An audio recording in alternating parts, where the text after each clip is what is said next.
एक छोटे से गांव में पहाड़ों और हरे भरे खेतों के बीच एक गरीब मगर नेक दिल आदमी रहता था। उसका नाम था असलम। असलम की जिंदगी बहुत सादा थी। उसके पास ना बड़ी जमीन थी, ना कोई पक्का घर। दिन भर मेहनत करता, लकड़ियां काटता और शाम को अपने मिट्टी के झोंपड़े में लौट आता। लेकिन उसका दिल बहुत बड़ा था। गांव के लोग अक्सर कहते, असलम बेवकूफ है, अपने हिस्से की रोटी तक बांट देता है। लेकिन असलम हमेशा मुस्कुराकर कहता, भाई नेकी कभी जाया नहीं जाती, जो आज देता है कल कहीं ना कहीं वही वापस मिलता है। एक ठंडी सुबह जब धुंध जमीन पर बिछी थी और सूरज की किरणें पेड़ों के बीच से छन रही थीं, असलम जंगल की तरफ गया।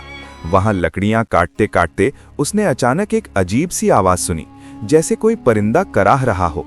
उसने पास जाकर देखा, एक उकाब जमीन पर पड़ा है। उसके पंख जख्मी थे और सांसें धीमी। असलम ने उसे उठाया, अपने गमछे में लपेटा और बोला, अरे बेचारा, किसने तुझे इस हाल में छोड़ दिया? फिर वो धीरे धीरे घर की तरफ चला गया। रास्ते में हवा ठंडी थी, मगर उसके हाथों की गर्मी उस परिंदे के लिए रहमत बन गई। घर पहुंचकर उसने सूखी घास बिछाई, उकाब को वहां रखा और उसके जख्म पर मरहम लगाया। अपने पास जो थोड़ा सा आटा था, उसमें से छोटी सी रोटी बनाई और उकाब के पास रख दी। उकाब ने पहले कुछ नहीं खाया, लेकिन असलम की आवाज में जो सच्चाई थी, उसे वो धीरे से सिर उठाकर टुकड़ा चोंच में ले लिया। दिन गुजरते गए। असलम हर दिन उस उकाब की सेवा करता, पानी देता, पट्टी बदलता, बातें करता। कभी कभी वो उससे कहता, देख भाई, तू तो आसमान का बादशाह है, जल्दी ठीक हो जा। ऐसा लगता उकाब उसकी बातों को समझता हो, क्योंकि उसकी आंखों में अब डर नहीं था, बस भरोसा था। कुछ हफ्तों बाद उकाब उड़ने लायक हो गया।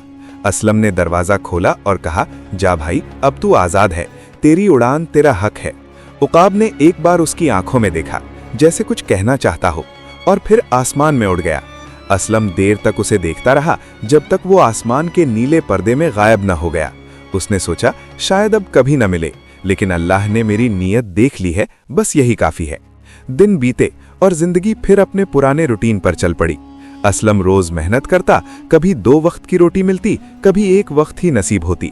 लेकिन उसके दिल में हमेशा सुकून था कि उसने एक जिंदा दिल की मदद की थी। एक सुबह जब असलम लकड़ियां बांधने की तैयारी कर रहा था, उसने दरवाजे के ऊपर से पंखों की फड़फड़ाहट सुनी। ऊपर देखा तो वहीं उकाब बैठा था। असलम के चेहरे पर मुस्कान आ गई। अरे, तू फिर आ गया। उकाब धीरे से नीचे उतरा। उसकी चोंच में कुछ था, एक छोटा सा चमकदार पत्थर। उसने उसे असलम के पैरों के पास गिराया और उड़ गया। असलम ने उठाकर देखा, वो कोई साधारण पत्थर नहीं था, बल्कि एक हीरा था, छोटा सा मगर बेहद चमकीला। असलम ने सोचा, अरे, ये तो किसी राजा के खजाने की चीज लगती है। लेकिन फिर बोला, जो भी है अल्लाह की तरफ से आया है। दूसरे दिन फिर वही हुआ। उकाब आया और फिर एक और छोटा हीरा गिरा गया। तीसरे दिन, चौथे दिन ये सिलसिला चलता गया। हर रोज वो उकाब आता, एक हीरा या कोई कीमती पत्थर छोड़ जाता। प्यारे दोस्तों, अगर आप हमारी वीडियोस को पसंद करते हैं तो आपका बहुत बहुत शुक्रिया। लेकिन हम आपसे एक छोटी सी दरख्वास्त करना चाहते हैं। आपकी हौसला अफजाई ही हमें मजीद बेहतर वीडियोस बनाने में मदद देती है। अगर आपको हमारी वीडियो पसंद आती है तो आप वीडियो को लाइक करके हमारे चैनल को सब्सक्राइब कर दीजिए और बेल आइकन को जरूर टच करें, और अपने दोस्तों में इस वीडियो को शेयर करके कमेंट बॉक्स में अपनी राय का इजहार जरूर करें। असलम को अब धीरे धीरे समझ आने लगा कि शायद ये उसी का शुक्रिया अदा कर रहा है। वो हीरे एक पुरानी मिट्टी की डिब्बी में रखता, लेकिन बेचता नहीं था। हर दिन उकाब को देखकर उसका दिल भर आता। एक दिन गांव का चौधरी उसकी झोंपड़ी के पास आया और बोला, सुना है तुझ पर किसी जिन की रहमत हो गई है? असलम मुस्कुराकर बोला, नहीं चौधरी, ये तो बस एक परिंदा है जिसने शायद मेरी नीयत पहचान ली है। धीरे धीरे असलम का घर अब टूटे टाटों की जगह साफ कपड़ों से भरने लगा। उसने कुछ हीरे बेचकर गांव के गरीब लोगों की मदद की, कुओं की मरम्मत करवाई, और जो भी कमाता उसका हिस्सा दूसरों के काम में लगाता। गांव के लोग अब उसे इज्जत देने लगे। किसी ने पूछा, भाई असलम, तूने ये सब कैसे पाया? असलम ने मुस्कुराकर बस इतना कहा, मैंने सिर्फ एक परिंदे की मदद की थी, बाकी सब अल्लाह का करम है। उसकी आंखों में चमक थी, लेकिन वो चमक उन हीरों से नहीं, बल्कि उस नेकी की थी जो उसके दिल में बस चुकी थी। वो उकाब अब भी रोज आता, कभी एक टहनी लेकर, कभी कोई चमकता कीमती पत्थर, और कभी सिर्फ अपने पंखों की सरसराहट छोड़ जाता, जैसे कहता हो, मैं भूला नहीं असलम। कहानी यहीं ठहरती नहीं, क्योंकि जिस नीयत से असलम ने नेकी की थी, वो अब एक और दरवाजा खोलने वाली थी। जहां उस उकाब की असली पहचान सामने आने वाली थी। दिन बीतते गए। असलम अब भी उसी सादगी से जिंदगी गुजार रहा था। बस फर्क इतना था कि अब उसके पास कमी नहीं रही थी। मगर जो बात सबसे बड़ी थी वो ये कि उसका दिल पहले से ज्यादा शुक्रगुजार था। वो हर सुबह नमाज के बाद आसमान की तरफ देखता और मुस्कुराता। आज भी मेरा उकाब जरूर आएगा।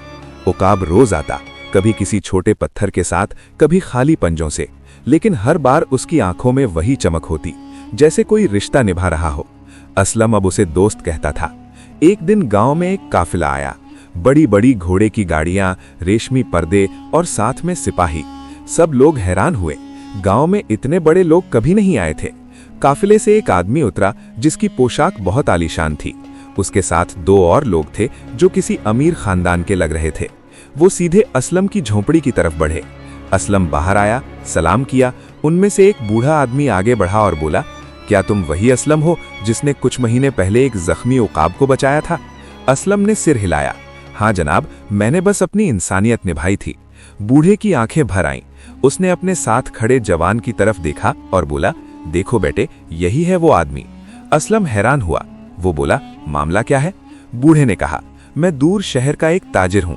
वो उकाब मेरा था, एक नायाब परिंदा जो मेरे बेटे को एक दोस्त की तरह मिला हुआ था। कुछ महीने पहले वो जंगल से लौटते वक्त शिकारी के जाल में फंस गया था। हमने बहुत तलाश की लेकिन वो कहीं नहीं मिला, और अब हमें पता चला कि उसी उकाब ने रोज तुम्हारे पास आकर हीरे गिराए हैं, वही हीरे जो हमारे घर के खजाने से गायब हुए थे। असलम कपकपा गया। मैंने कुछ चुराया नहीं जनाब, वो तो रोज अपने आप आता था। बूढ़ा मुस्कुराया। नहीं भाई असलम, तूने कुछ गलत नहीं किया, बल्कि तूने उस उकाब की जिंदगी बचाकर हम सबकी आंखें खोल दी। अल्लाह ने तेरी नीयत का सिला उसी जरिए दिया। फिर उस बूढ़े ताजिर ने आगे बढ़कर असलम का हाथ पकड़ा और कहा, हम चाहते हैं कि तुम हमारे शहर चलो, वहां हम तुम्हें एक सम्मान देंगे। ये इनाम नहीं बल्कि शुक्रिया है उस नेक दिल इंसान के लिए जिसने बिना किसी लालच के एक जान बचाई। असलम ने पहले मना किया, जनाब मैं तो एक सादा मजदूर हूँ, मुझे किसी इनाम की जरूरत नहीं। बूढ़े ने कहा, तो इसे इनाम न समझो, इसे नीयत का फल समझो। आखिरकार असलम उनके साथ शहर चला गया। वहां का नजारा अलग था। ऊंची हवेलियां, बाजारों में चहल पहल और लोग जो उसे देखकर सलाम करते। ताजिर ने उसे अपने महल में ले जाकर उकाब दिखाया, वही उकाब जिसकी आंखें अब और भी चमके ही थीं। उसने असलम को देखा, पंख फड़फड़ाए और उसके कंधे पर आ बैठा, जैसे कह रहा हो, मैंने वादा निभाया। असलम की आंखें भर आईं। उसने उकाब को सहलाया और कहा, भाई तूने तो इंसानों से ज्यादा वफा निभाई। ताजिर ने कहा, असलम ये परिंदा अब तेरे बिना नहीं रहेगा। हम चाहें तो इसे बांध सकते थे, लेकिन ये खुद रोज तेरे पास जाता था। अब तू ही इसका हकदार है। उस दिन से असलम को एक नया घर मिला, एक नया परिवार मिला, मगर उसने कभी अपनी सादगी नहीं छोड़ी। वो रोज सुबह बाजार जाता, मजदूरों में खाना बांटता और गरीबों की मदद करता, और हमेशा यही कहता, दोस्तों नेकी करो और भूल जाओ, लेकिन बुराई करो तो याद रखना वो लौट कर आएगी। नेकी कभी बेकार नहीं जाती, बस वक्त आने पर उसका जवाब खुद चलकर तुम्हारे पास आता है। प्यारे दोस्तों, अगर आप हमारी वीडियोस को पसंद करते हैं तो आपका बहुत बहुत शुक्रिया, लेकिन हम आपसे एक छोटी सी दरख्वास्त करना चाहते हैं। आपकी हौसला अफजाई ही हमें मजीद बेहतर वीडियोस बनाने में मदद देती है। अगर आपको हमारी वीडियो पसंद आती है तो आप वीडियो को लाइक करके हमारे चैनल को सब्सक्राइब कर दीजिए और बेल आइकन को जरूर टच करें, और अपने दोस्तों में इस वीडियो को शेयर करके कमेंट बॉक्स में अपनी राय का इजहार जरूर करें। हसन अल बसरी कुरान एकेडमी के साथ कुरान सीखें। हम दुनिया भर में स्काइप, जूम और व्हाट्सएप के जरिए कुरान की तालीम देते हैं। हम मुब्तदियों के लिए कुरान तजवीद के साथ किरत कोर्स, कुरान तर्जुमा, कुरान हिफ्ज और तफसीर के कोर्सेज पेश करते हैं। काबिल और तरबियत याफ्ता फीमेल और मेल असातिज़ा के साथ कुरान सीखें। हमारे साथ शामिल होने के लिए जल्दी करें। हमारी वेबसाइट विजिट करें hasanalbasriquranacademy.com। WhatsApp number 030639703776।